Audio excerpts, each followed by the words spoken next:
Hey guys, what's up? Meenakshi here. Welcome back to my channel. Today we are doing something which every skincare lover must know, especially if you are someone like me who keeps on trying multiple products. आज हम detail से समझेंगे हमारे healthy या unhealthy skin barrier के बारे में. We are going to talk about how to identify what will be the different signs and symptoms if in case you have a damaged skin barrier.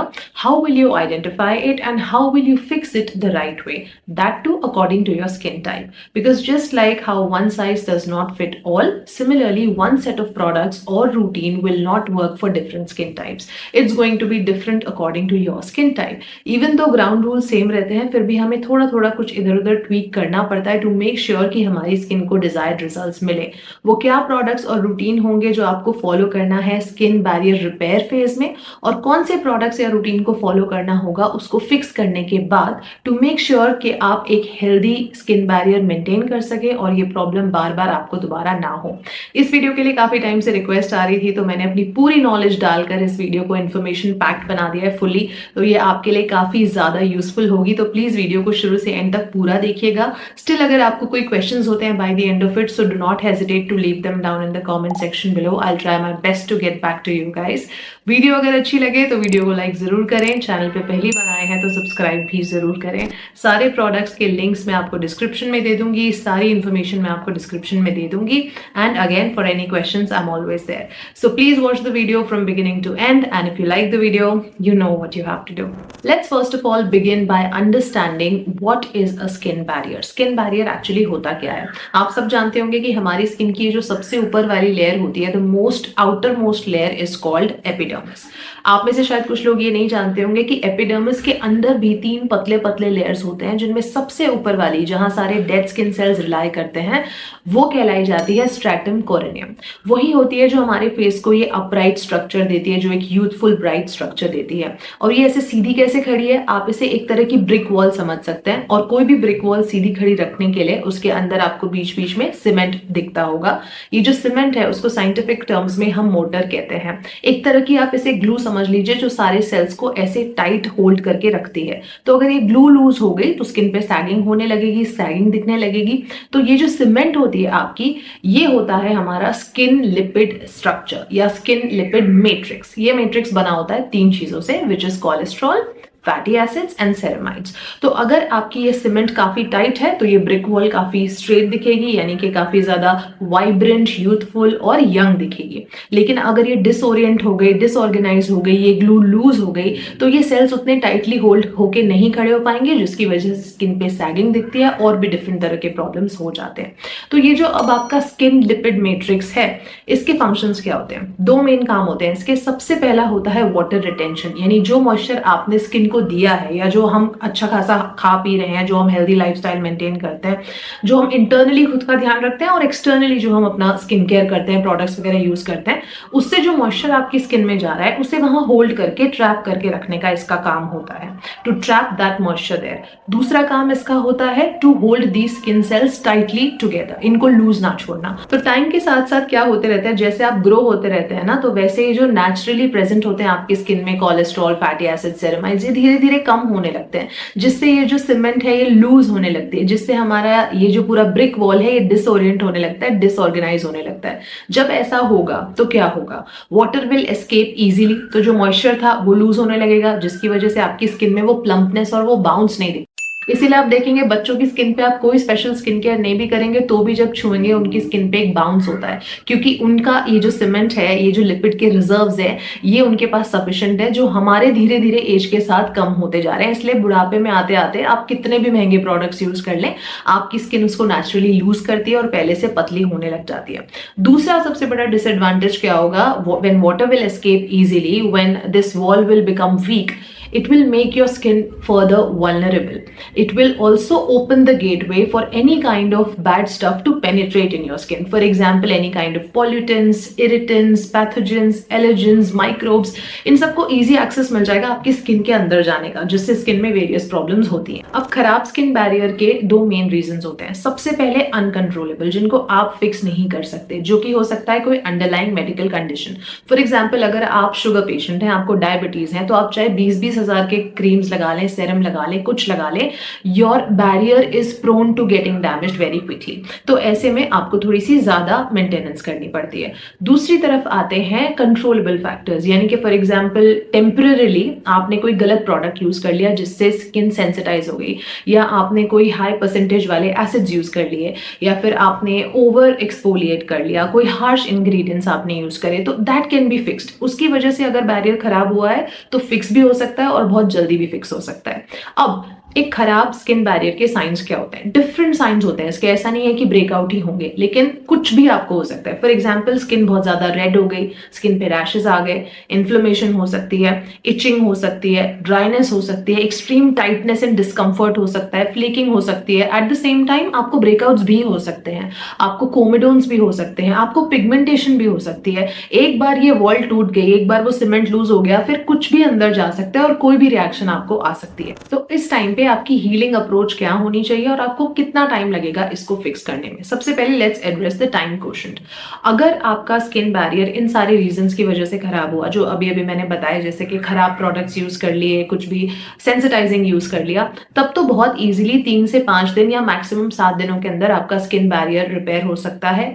All you have to do is to basically recompensate for those lost lipids, और skin को बहुत सारा hydration देना है, बहुत सारे Kameng ingredients लगाने हैं, and you can fix it easily. But if you have been ignoring your skin for a very very long time, और बहुत टाइम से आपकी स्किन बहुत खराब हो चुकी है, then it may take you up to 3 to 4 weeks. तो अब आपकी एक जेनरिक सी हीलिंग अप्रोच इस टाइम पे क्या होनी चाहिए? सबसे पहले आपको क्या करना है? आपको 3 बातों का ध्यान रखना है। First point is immediately simplify your skin care routine. आप जो भी यूज कर रहे थे, कोई भी एक्सफोलिएंट्स, एसिड्स, कोई आप रेटिनॉइड्स लगा रहे थे या 10 तरह के प्रोडक्ट्स लगा रहे थे, सब कुछ लगाना बंद कर दो। सिर्फ 3 चीजों पे आ जाओ, cleanser, moisturizer and sunscreen, and रात में of course no sunscreen. So the first step for you to do immediate damage control will be to simplify your routine as much as you can. Number 2 is to immediately get rid of the products that have fragrance and denatured alcohol. तो drawing alcohols हैं product में या फिर fragrance हैं, तो वो बिल्कुल use करने बंद करने हैं। And third is to hydrate and calm it down. Use any kind of soothing ingredients, कोई भी जिसमें hyaluronic acid होता है, सीका होता है, ग्रीन टी होता है, जो भी एंटी इन्फ्लेमेटरी कंपोनेंट्स वाले प्रोडक्ट्स हैं वो यूज करके स्किन को शांत करना है और उसको हाइड्रेट करना है। अब वीडियो की शुरुआत में मैंने आपसे कहा था कि अगर आपकी स्किन टाइप अलग अलग टाइप की है तो आपकी हीलिंग अप्रोच या प्रोडक्ट चूजिंग अप्रोच भी उस हिसाब से डिफर करती है। What did I mean by that? Standard rules आप सभी के लिए सेम अप्लाई करेंगे कि डीनेचर्ड अल्कोहल यूज नहीं करना है, फ्रेग्रेंस वाले प्रोडक्ट्स यूज नहीं करने हैं, लेकिन आप क्रीम्स का, सेरम्स का टेक्सचर अपनी स्किन टाइप के हिसाब से डिसाइड करें ताकि आपको रिवर्स रिएक्शन ना मिले। फॉर एग्जाम्पल ड्राई स्किन वालों को ये कहा जाता है कि अगर आपके स्किन का बैरियर खराब है तो एक ब्लैंकेट एडवाइस ये है कि आप पेट्रोलाटम यानी कि वैसलीन, पेट्रोलियम जेली वगैरह भी रात को उसकी थिक लेयर लगा के आप सो सकते हैं आराम से। ड्राई स्किन वालों के लिए ये टिप बहुत अच्छे से काम करती है, लेकिन अगर आपकी स्किन ऑयली या एक्ने प्रोन है और आप ये करेंगे तो आप मीलिया भी डेवलप कर सकते हैं, आपको पोर क्लॉगिंग की प्रॉब्लम भी हो सकती है। तो जरूरी नहीं कि वैसलीन ड्राई स्किन वालों के लिए काम करती है तो आपके लिए भी करेगी। निप केयर करके एक फार्मा ट्यूब आती है जो बेसिकली निपल्स के लिए होती है, लेकिन उसको भी लोग यूज करते हैं क्योंकि उसमें ऑक्लूसिव्स का कंटेंट ज्यादा होता है। तो this will work for dry skin people but this will not work for oily acne prone skin people. तो आपको फिर अपने लिए कैसे डिसाइड करना है? ऑफ कोर्स मैं तो आपको प्रोडक्ट सजेशंस आगे वीडियो में दूंगी ही, बट एक जो जेनरिक एक फंडामेंटल मैं आपको क्लियर कर दूं कि अगर आपकी स्किन ड्राई है या कॉम्बिनेशन है, then you will use the products that have high content of occlusives in them ताकि वो मॉइस्चर को ट्रैप कर सके। लेकिन अगर आपकी स्किन ऑयली एक्ने प्रोन है, then you will go for products that have occlusives but 50% of it should be occlusives but remaining 50% should be humectants and emollients. वो भी थोड़े से लाइट वेट मॉलिक्यूलर साइज वाले होने चाहिए। तो टेक्सचर में हल्का सा फर्क होगा, आप समझ जाएंगे। इस तरीके से आपको अपने प्रोडक्ट्स में डिफर करना है। तो अब ऐसे में आपका रूटीन क्या होना चाहिए? आपके रूटीन को हम 2 फेजेस में डिवाइड करेंगे। पहला वो फेज है जब हम इस बैरियर को फिक्स कर रहे हैं, फिक्स होने तक आपको क्या चीजें करनी है, और एक बार जब फिक्स हो जाए सेकेंड फेज में हम बात करेंगे कि उसके बाद हमको क्या करना है। सबसे पहले हम बात करते हैं रिपेयर फेज की। रिपेयर फेज में आपके 3 मेन गोल्स होने चाहिए। सबसे पहले immediately stop further damage, number 2 control the inflammation, and number 3 is to again hydrate, hydrate and hydrate, do nothing else. अब ये कैसे होगा? सब कुछ जेनरिक बातें हैं, मैं आपको बताती हूँ। सबसे पहली चीज ये है कि आपका क्लेंजर बहुत ज्यादा जेंटल होना चाहिए, एक क्रीमी कंसिस्टेंसी का जो सोप फ्री हो, जिसमें कि कोई हार्श फ्रेग्रेंस वगैरह ना हो, कोई हार्श इंग्रेडिएंट्स ना हो। ये रूल अब सब पे अप्लाई करता है, ऐसा नहीं है कि सिर्फ जिनकी स्किन ड्राई है। स्किन ड्राई हो, ऑयली हो, कॉम्बिनेशन हो, एक्ने प्रोन हो, सेंसिटिव हो, कोई भी हो, एक जेंटल क्लेंजर इस टाइम पे आपको यूज करना है एटलीस्ट 1 से 2 हफ्ते के लिए। तब तक आपको कुछ भी हार्श और स्ट्रॉन्ग नहीं यूज करना and it should be soap free. Number 2 is non comedogenic products use करना इमीडिएटली बंद कर दीजिए। Number 3, SPF is a must. जब भी स्किन हील हो रही है तो ऐसा नहीं कि सिर्फ प्रोडक्ट्स पे ध्यान रख रहे हैं लेकिन क्लॉगिंग ना हो जाए तो आलस में SPF नहीं लगा रहे। चाहे आप घर में हैं चाहे आप बाहर हैं, SPF आपको लगाना ही लगाना है। नंबर 4, अगर आपकी स्किन टाइप ड्राई है या फिर स्किन अगर ड्राई नहीं भी है लेकिन आप अभी तक AC में सो रहे हैं और आप फील कर सकते हैं कि ऐसे कोई गर्मी नहीं है माहौल में और ठंडक है उस टेम्परेचर में जहां आप सोते हैं, तो आप रात को थोड़ा सा ऑक्लूसिव थिक मॉइस्चराइजर लगाएंगे। या स्किन अगर बहुत ड्राई और फ्लेकी है तो आप पेट्रोलाटम की एक लेयर भी लगा के सो सकते हैं। Number 5, avoid taking long hot water showers और hot water. Do not use it to wash your face. Point number 6, do not use hot water to wash your face. अब जैसे सर्दियां हैं तो हमें मन करता है हम गर्म पानी ही यूज करें। For rest of your body, if you want, you can still use hot water. That too बहुत गर्म नहीं होना चाहिए। But for your face, either go for cold water or at least room temperature या हल्का सा lukewarm होगा तो चलेगा। Hot water especially use बिल्कुल नहीं करना है। 7th point is stop using any kind of actives, especially retinol. Number 8, stop using any kind of facial oils for your face. अगर आप फेशियल ऑयल्स लगाते भी हैं, लगाना चाह ही रहे हैं कि अभी सर्दियां हैं तो लगाना ही है, the only 2 facial oils that could be allowed, one is squalane and other one is jojoba oil, क्योंकि ये सबसे कम कम्यूनोजेनिक होते हैं, उतने हेवी नहीं होते हैं। तो इसके अलावा आपको कोई दूसरा फेशियल ऑयल नहीं लगाना है। Next point is do not use any exfoliating acids in the first 7 to 10 days of your barrier repair phase. इस टाइम पे कोई भी AHAs, BHAs, anything which exfoliates your skin you should stay away from. Point number 9 is to avoid any kind of facial toners that may have alcohol in them. कोई भी drying alcohol है, denatured alcohol है, इस तरह के toners बहुत सारे आते हैं जिनके स्किन पे acne pimples बहुत होते हैं, वो astringent टाइप के toners यूज करती हैं लड़कियां। बिल्कुल भी नहीं करना चाहिए, किसी टाइम ऑफ द वेदर पे भी यूज नहीं करना चाहिए एंड इस टाइम तो स्पेशली यूज नहीं करना है। So the bottom line is do not use toners that have alcohol in them. And the last 10th point is ceramides, ceramides, ceramides. Loads and loads of ceramides is your best friend. कोई भी ऐसा moisturiser ले लीजिए, दिन में 2 या 3 बार लगाइए जिसमें बहुत सारे भर भर के ceramides हो। So this is going to be your healing approach when you are in phase 1 of skin barrier repair. Now once your barrier is stabilized, we are going to enter phase 2. यहाँ पे हमें क्या routine follow करना है? एक बार आपको लगता है कि अभी आपकी स्किन स्टिंग नहीं कर रही है, नॉर्मल फील करती है, कोई डिस्कम्फर्ट नहीं है, then you are ready to move into phase B. अब यहाँ पे आप क्या करेंगे? तो फेज बी में हमें कैसे शुरुआत करनी है? एक टाइम पर कोई भी लो पोटेंसी या लो स्ट्रेंथ का एक एक्टिव आपको एक टाइम पे इंट्रोड्यूस करना है। Safest would be either vitamin C और नाइसिनामाइड, जो कि 5% या उससे लेस होना चाहिए।